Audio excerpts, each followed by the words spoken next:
Hey everyone, it's Michelle from the Nanny Solution by Nannies on Call.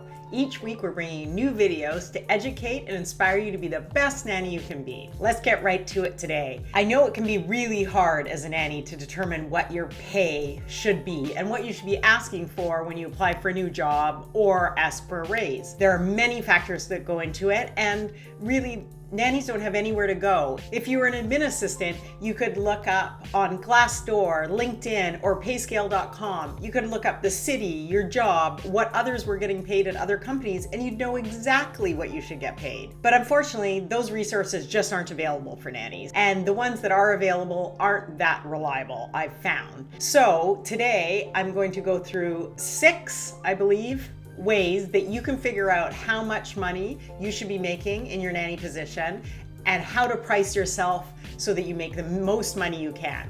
By the end of this video, you'll know exactly what you should be charging for your services. Let's get right to it. Obviously, location is a huge factor in nanny pay. I'm in Canada, and if you live in Vancouver or Toronto, your pay is going to be in the $22 to $30+ an hour range.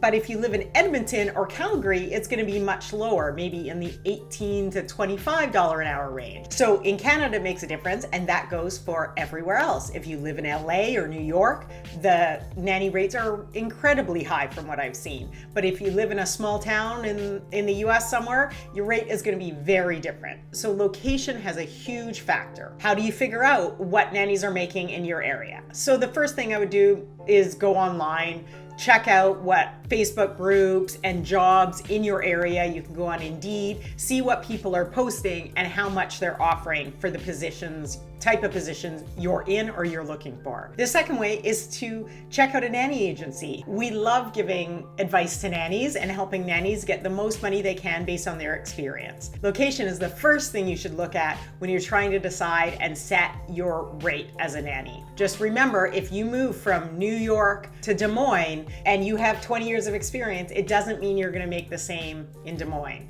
So set your rate based on the city that you live in. The next most important thing is experience. Of course, the more experience you have, the higher your salary can be. If you have 10 years experience, it's very different than a nanny who has 1 year of experience. So price yourself according to how much experience you have. It's also important to remember that your experience really does start when you're an adult. If you're 20 years old and you put on your resume that you have 10 years of experience, that's not accurate. The reality is you probably have 1 to 2 years of full-time nanny experience after you graduated high school. Make sure you don't undervalue yourself here. Really count all the things that you've done, whether it's tutoring or teaching or daycare worker or a nanny. They all count towards your childcare experience. So add it all up and figure out how many years of experience you have. The second thing to look at when setting your rate is education. The more education you have, the more you can charge. If you have an early childhood education degree, a nursing degree, a teaching degree, an applied behavioral analysis degree, all of these things help raise you to that next level so that you can charge more money. Of course, if you have, let's just say, an early childhood education degree and you just finished that degree and you have no experience, that knocks you back down. So you have to have all the things, right? So you have to have the experience, then the education, and each of these things is rising you up to the cream of the crop and to the top nanny salary pay. The third thing that can raise you up in pay is having verifiable references. If you have a 10 or 20 year nanny career, but you can't give references for any of the families, it doesn't look very good. The question is, why aren't you still in contact? Or maybe you don't want to give them because it ended badly. It just leaves much to the imagination. The more references you can get, the better. We do have another video on references, I believe. If I can find it, I'll put it up there. But if you can get a reference letter from every family you've worked for, that is the best. And then have 2 to 5, depending on how many years you've been working in the industry, of references that can be called to verify the work that you did, what type of work, and how satisfied they were with your employment at that family. So verifiable references is super important when trying to be the cream of the crop and make the most dollar. Number 5 in assessing how much money you can make as a nanny and how much money you can charge is extras. So things like, how flexible are you? Do you speak a second language? Do you drive? Do you own your own car? Do you have any chef skills? Do you have nutrition background? All of these things are fantastic extras, and families love them. As we build here, it's location, experience, education, and extras. We're building up here. The more of those things you have, the more you can charge.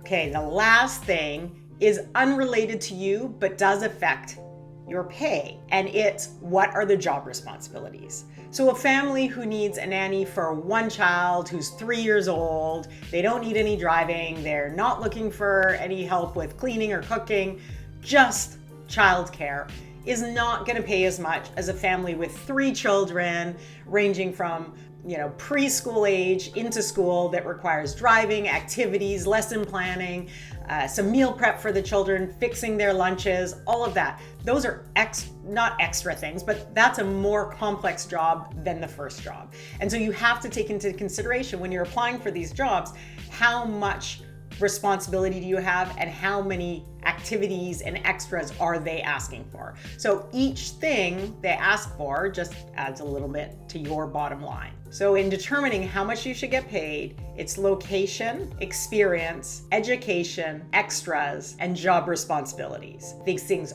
all go into figuring how much you get paid. If you're a nanny who has over 10 years of experience, has their early childhood education degree, has excellent references, speaks a second language, and is being hired to work with toddlers in a home and do some lesson planning and education, you would be at the top of the pay scale in your city. So whatever the top ranges you found, that would be you. On the other hand, if you're a nanny with 1 year of experience, 1 reference, no extras, you don't drive, you don't speak another language, but you're being hired to work for a toddler, you'd be probably on the lower end. And just remember that if you're a new nanny trying to make your way up, asking for $30 an hour when it's clear you don't have that experience only makes you look unprofessional and likely will not allow you to get the job. So ask for what you're worth, know your worth, make sure you're getting paid what you deserve, and everyone will be happier and you will likely stay at your position longer. You'll be more satisfied and less resentful. Hopefully that helps. If I missed anything or there are other things you look for in determining what your worth is and what your rate is, please leave it below. We'd love to hear from you. I love hearing from nannies. If there's anything else we can help you with or another suggestion for a video, I'd love to hear it below in the comments. And of course, we'll be back next Saturday with another video. Till then.